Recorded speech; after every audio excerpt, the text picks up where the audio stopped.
আগে এনকাউন্টারে খতম হয়েছে মাওবাদী সংগঠনের প্রধান কমান্ডার বাসব রাজর। লাল সন্ত্রাসের কোমর গুড়িয়ে দিতে এবার নিকেশ হলো আরেক কুখ্যাত মাওবাদী নেতা পাপ্পু লোহারা। আজ শনিবার ঝাড়খণ্ডের লাতেহারে নিরাপত্তা বাহিনীর হাতে নিকেশ হয়েছে সে। মাথার দাম ছিল 10 লক্ষ।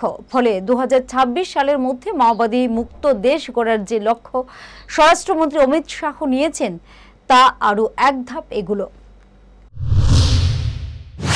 গত 21 মার্চ যৌথ বাহিনীর সঙ্গে সংঘর্ষে মৃত্যু হয় মাওবাদী সংগঠনের শীর্ষ নেতা ও সাধারণ সম্পাদক নাম্বারা কেশব রাও ওরফে বাসব রাজু। কিন্তু এত বড় ধাক্কার পরও হাল ছাড়তে নারাজ সংগঠনের শীর্ষ নেতৃত্ব। এর মধ্যে নতুন সাধারণ সম্পাদক খোঁজার কাজ শুরু হয়ে গিয়েছে বলে সূত্রে খবর, জানিয়ে সতর্ক কেন্দ্র। ছত্তিশগড়ের পাশাপাশি ঝাড়খণ্ডের একাধিক জেলায় চিরুনি তল্লাশি চলছে। জানা গিয়েছে আজ লাতেহারে অভিযানে নামে নিরাপত্তা বাহিনী। সেখানে মাওবাদী গোষ্ঠী ঝাড়খণ্ড জনমুক্তি পরিষদের মাথা পাপ্পু লোহারাকে খতম করে জওয়ানরা।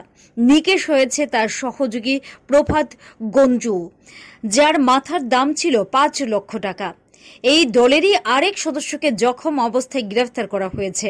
তার কাছ থেকে ইনসাস রাইফেল ও অন্যান্য অস্ত্রশস্ত্র উদ্ধার হয়েছে। উল্লেখ্য, বুধবার ছত্তিশগড়ের বস্তারে মাওবাদীদের বিরুদ্ধে নিরাপত্তা বাহিনীর গুলির লড়াইয়ে এখনো পর্যন্ত 26 জনের মৃত্যুর খবর প্রকাশ্যে এসেছে। সেদিন গোপন সূত্রে খবর পেয়ে অবুজমার এলাকাতেও অভিযানে নামে জওয়ানরা। এই অবস্থায় পিছু হটার জায়গা না পেয়ে রীতিমতো মরিয়া হয়ে নিরাপত্তা বাহিনীকে লক্ষ্য করে গুলি চালাতে শুরু করে মাওবাদীরা। গুলির লড়াইয়ে মৃত্যু হয় বাসব রাজুর। এই মাও নেতার মৃত্যুর পর কে সংগঠনের শীর্ষ পদে বসে সেদিকে নজর রেখেছে গোয়েন্দারাও।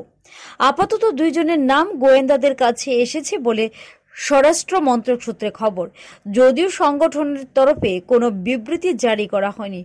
সূত্রে খবর, ফের নতুন সাধারণ সম্পাদক নিয়োগ করা হতে পারে।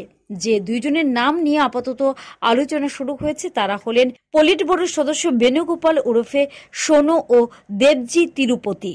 Bureau report, headlines Tripura national.